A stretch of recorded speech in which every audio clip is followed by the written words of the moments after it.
बाबा शिव को याद करें। बहुत लोग कह देते हैं कि पंडित जी, गुरु जी, हमने कभी अपने जीवन में कुछ भी अपराध नहीं किया और हमें इस तरह के कष्ट क्यों प्राप्त हो रहे हैं, हमें तो स्मृति भी नहीं कि हमने कुछ किया हो। देखिए, किया नहीं है तुमने, ये तुम्हें स्मृति है, लेकिन आपको यह पता नहीं है कि पाप 3 प्रकार से बनते हैं, मनसा, वाचा और कर्मणा। आपने कर्मणा पाप नहीं किए और आपके सामने दुख का पहाड़ टूट गया। आप वाणी से किसी को अपशब्द नहीं बोले, किसी का दिल नहीं दुखाया, फिर भी आपके ऊपर दुख का पहाड़ टूट पड़ा। अब आपके सामने एक प्रश्न रहता है कि इतने दुख क्यों? इसका उत्तर जल्दी जल्दी कहीं आपको प्राप्त नहीं होगा। इसको सिर्फ अनुभव करिए और सोचिए, कुछ क्षण दीजिए, आपको अनुभव होने लगेगा। तो आपने वाणी से दुख नहीं दिया, पाप होने का मतलब नहीं बनता। कर्म आपने कुछ किए नहीं जिससे किसी को दुख हो, लेकिन क्रिमिनल ख्यालात तो चलाए आपने।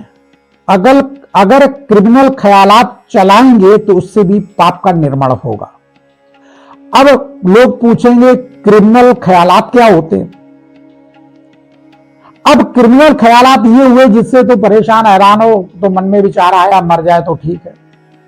अब आपने 302 का केस कर दिया, ख्यालात ऐसे पाल दिए जो 302 का श्रेणी में आपका काम, कोई मर जाए, कोई भोग जाए, कोई कष्ट पाए, इस तरह के ख्यालात हम चलाते रहते हैं।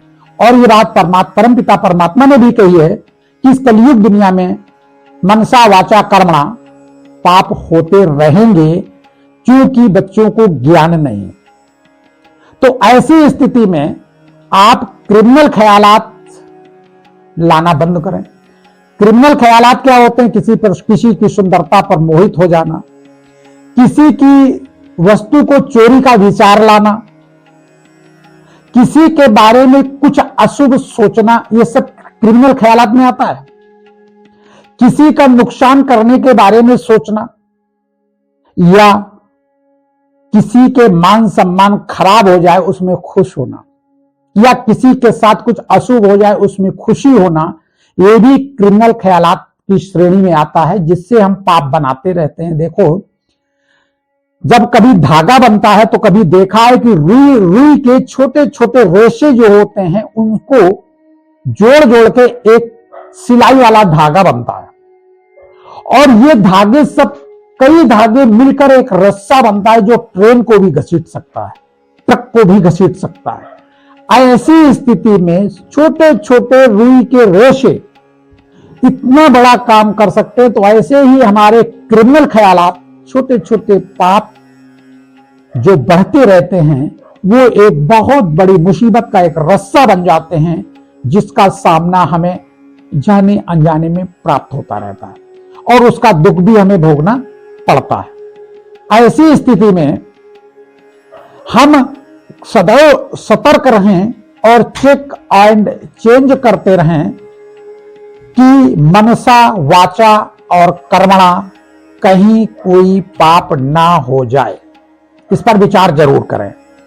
ये जो मनसा, वाचा, कर्मणा ख्यालात चलते हैं, ये पाप की श्रेणी में हैं, और इनको आप ये ना सोचे किसी ने सोचा नहीं, किसी ने देखा नहीं, किसी ने सुना नहीं, और फिर भी हम पाप कैसे कर रहे हैं। आप पाप ऐसे करते हैं, जब हम भक्ति मार्ग में कहते हैं जाने अनजाने पाप नष्ट करो। जाने अनजाने पाप कौन होते हैं? यही होते हैं जाने अनजाने पाप। ये नहीं कि चींटी मर जाए जाने अनजाने, वो तो है ही जो कुछ, लेकिन जाने अनजाने जो मनसा, वाचा, कर्मणा हम करते हैं, वो जाने अनजाने पाप उसी में आते हैं। इसलिए मन से भी हम पवित्र रहें और किसी के बारे में कुछ भी उल्टा पुल्टा न सोचे, तो हम काफी हद तक पावन स्थिति में पहुंच जाएंगे। और आप जितने पावन होते जाएंगे, उतनी आपकी वाणी में शक्ति आती रहेगी और आनंद का जीवन, स्वतंत्र जीवन, मस्त जीवन जीते चले जाएंगे। बाबा शिव को याद करें और आनंदित रहें। बाबा शिव।